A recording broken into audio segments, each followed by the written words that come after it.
et vos proches pour que vous puissiez donner le maximum de vous-même dans le travail pour le bonheur de notre peuple.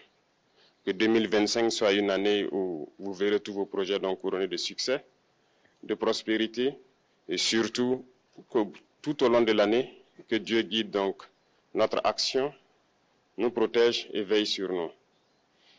Je souhaite aussi rappeler à tout un chacun que la lutte contre l'impérialisme doit être donc intégrée dans nos gènes maintenant. Ça doit être une lutte qui se mène de façon implacable et tous les jours. Parce que beaucoup de gens n'ont pas compris ce que c'est que cette lutte jusque-là. Nos vaillantes forces combattantes sont sur le terrain. Ils mènent le combat contre les valets manipulés, ces criminels qui écument nos campagnes tous les jours et tiennent bon pour amener la paix dans notre cher Faso. Autant ils le font, nos masses populaires laborieuses, que sont les agriculteurs, les éleveurs, se battent aussi également pour qu'on puisse atteindre l'autosuffisance alimentaire à travers donc l'accompagnement de tous les techniciens du ministère de l'Agriculture. C'est très important. Et autant qu'eux aussi se battent dans l'administration, nous devrons nous battre pour changer de mentalité. Cette décolonisation mentale, c'est la partie la plus difficile. Et c'est pour ça que nous tenons à vous rappeler constamment qu'il faut changer de mentalité, revenir à nos sources et nous battre. Et c'est ça aussi le combat contre l'impérialisme. Toutes les occasions nous sont offertes pour pouvoir comprendre l'impérialisme, ses manifestations. Quand je prends dernièrement les propos d'Emmanuel Macron sur l'Afrique, eh bien, tout Africain conscient devrait donc comprendre très vite tout ce qu'il a pu nous dire et qu'est-ce que ça signifie. Le général Tchani a dit il n'y a pas longtemps du changement donc de tactique ou de stratégie des forces françaises en Afrique, et je pense qu'il est venu le confirmer. Il s'agit de dissoudre et de garder un dispositif socle. Et Emmanuel Macron l'a si bien dit qu'on ne peut que le remercier pour cette sincérité, même si certains ont voulu mettre la poudre aux yeux de leur population, mais la réalité finit par rattraper aussi. Ils ne partiront pas de certains pays, ils ont juste dissous le dispositif. Vous ne les verrez plus dans des bases, mais dans les ambassades, ils seront là. Ils vont constituer des sociétés de sécurité pour sécuriser leurs sociétés qui existent dans ces pays-là. Mais les soldats seront là, mais vous ne les verrez plus en tenue ou rassemblés dans des bases. C'est tout ce que ça veut dire. Ils vont se réorganiser, mais seront là. Il a parlé de politesse vis-à-vis de certains chefs d'État en leur donnant la primauté d'annoncer donc la rupture ou le départ des forces françaises. Ça nous importe peu, on peut dire, mais tout ce que nous savons, c'est que si vous voulez une rupture avec ces forces impérialistes, c'est simple, on dénonce les accords. Tout commence par là-bas. Et je pense que l'exemple du Tchad, en tout cas, est palpable. Ils ont commencé par dénoncer les accords. Sinon, si on ne dénonce pas les accords, juste dire que les bases quittent, on n'a rien fait. Parce que le problème se trouve dans les accords coloniaux de défense qui ont été signés depuis l'indépendance. Le plus dangereux n'est pas ceux-là que vous voyez dans les bases. Le plus dangereux, ce sont les conseillers militaires. Les conseillers militaires existent dans tous ces pays. Ils ont existé au Burkina aussi jusqu'en fin 2022, jusqu'à ce que nous prenions nos responsabilités. Et qui sont ces conseillers militaires? C'est ceux-là qui sont censés mettre en pratique la politique de la France ici. Ils doivent travailler à rendre nos armées très faibles pour que la France puisse toujours avoir l'argument d'exister ici. Sous Blaise Compaoré, ils avaient réussi. Nos sentinelles prenaient donc la garde avec des bâtons. C'est ça que la France veut de nos armées. Lorsque nous arrivons à cette étape, nous n'avons pas le choix que de vouloir qu'ils viennent s'installer. Mais l'armée burkinabé a réussi à un moment donné à se débarrasser des conseillers militaires.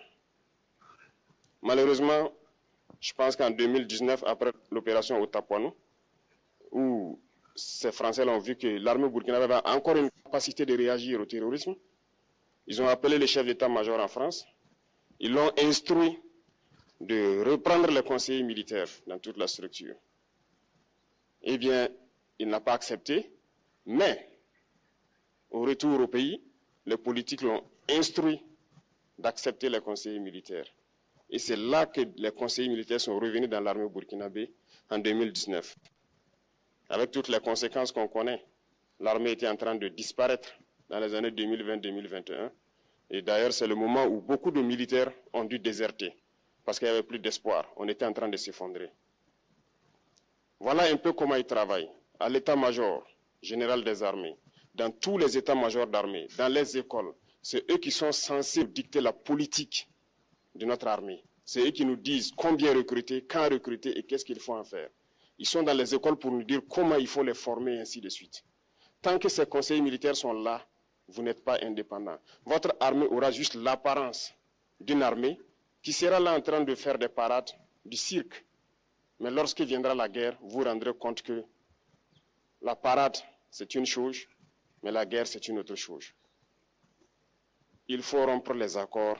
C'est la seule façon d'avoir une armée indépendante et se construire, être fort. Mais beaucoup de gens ne le comprennent pas peut-être. Et même avec ces accords, la France choisit dans nos États des élèves officiers pour aller les former. C'est à travers ces mêmes accords. Mais en réalité, ces officiers qui partent se former pour la plupart, pour la France, ils viennent pour servir l'État français dans leur pays. Ils ne viennent pas pour servir nos pays. Ils les forment pour qu'ils viennent servir les intérêts de l'État français. J'en veux pour preuve. Lorsque nous nous sommes révoltés, beaucoup d'officiers au Burkina qui ont été formés en France ont été immédiatement contactés pour leur dire que c'est le moment de se mettre en action parce que vous avez été formés pour ça, pour servir les intérêts de la France. La plupart de ces officiers nous ont rendu compte, nous avons pris acte et nous continuons de suivre. Lorsque un officier formé en France arrive dans son pays et par malheur meurt soit par accident ou bien sur le champ de bataille, en France, il y a une nuit d'hommage aux morts dans l'armée, comme partout ailleurs.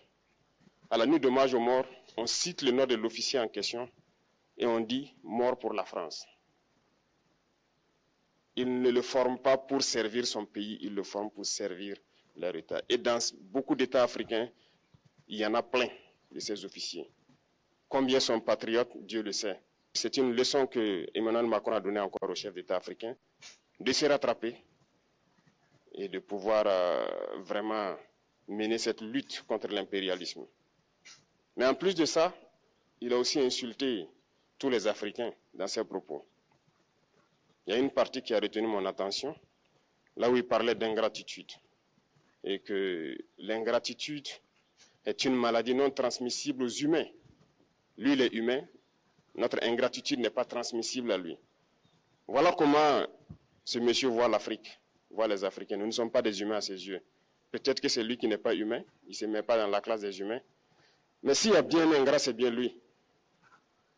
Je pense que s'il n'est pas athée et qu'il prie, à chaque matin qu'il se réveille et qu'il prie, il devrait aussi prier les Africains. Parce que c'est grâce à nos ancêtres qu'il existe aujourd'hui une France. Il devra nous prier.